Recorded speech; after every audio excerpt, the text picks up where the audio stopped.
There's no such thing as the present moment. All there is loss. You keep chasing the present, trying to be here now. But here is always a step ahead. By the time you feel now, it's already a memory. It's a ghost of what just was. Now, stick with me here because this is a little bit of an odd one. It's by the same author as one of my favorite quotes, which is, "Every human alive has a wound that doesn't want to be healed."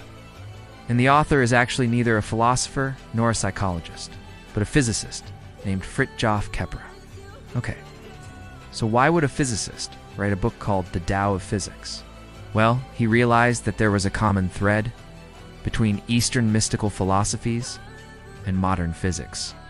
Namely, that everything is interconnected and nothing is truly separate. He wrote, "We are not separate from nature, but a part of it.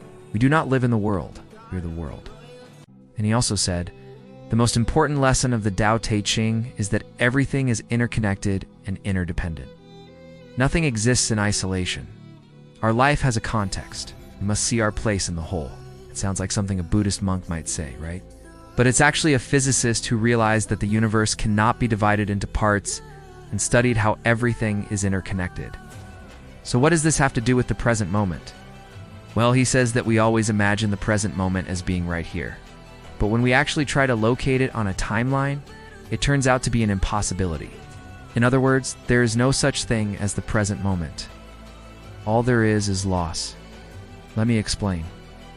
Imagine that you're standing on the shore watching the waves crash into the beach. Each wave comes tumbling in and then recedes back out again, only to be replaced by the next wave. And we can use these waves as an analogy for our experience of time. The waves crashing onto the shore represent the past, which is fixed and unchangeable. And the waves receding back out to sea represent the future, which is also fixed because it's all yet to happen. The only thing that seems to exist outside of time is this very spot on the beach where the wave is crashing right now. This particular point between past and future. This seems to be the only moment that is truly free from the constraints of time, the only moment that is alive. And so we call this the present moment. But according to Capra, if we actually examine this more closely, it turns out that even this distinction between past, present, and future is just an illusion. He writes, "By the time you notice now, it's already gone."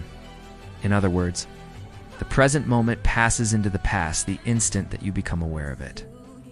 And if this is true, then it means that the present moment is an illusion. It's not really a thing at all.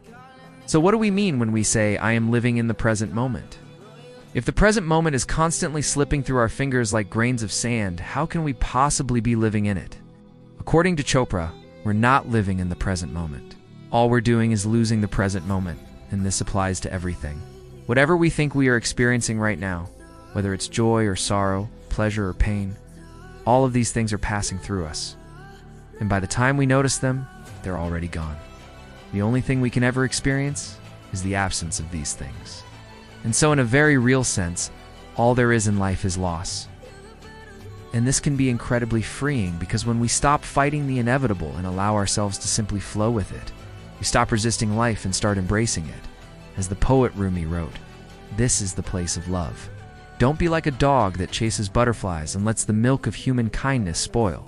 So don't let the precious moments slip through your fingers like grains of sand.